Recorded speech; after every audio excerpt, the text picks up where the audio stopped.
本周末，国共论坛即将登场。台联主席黄坤辉建议国民党要站在自由民主的阵营，在论坛上对中共提出新疆的人权议题，并说中共是中华传统文化最大的杀手。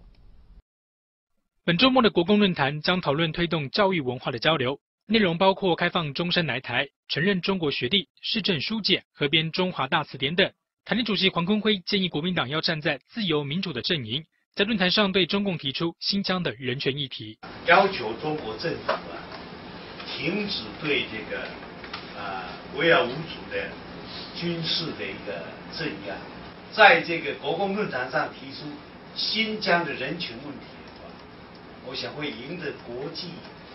上的一个肯定。他认为，中国共产党从文化大革命以来，才是破坏中华传统文化的最大杀手。新唐人亚的电视，富东高明瑜，他们台北采访报道。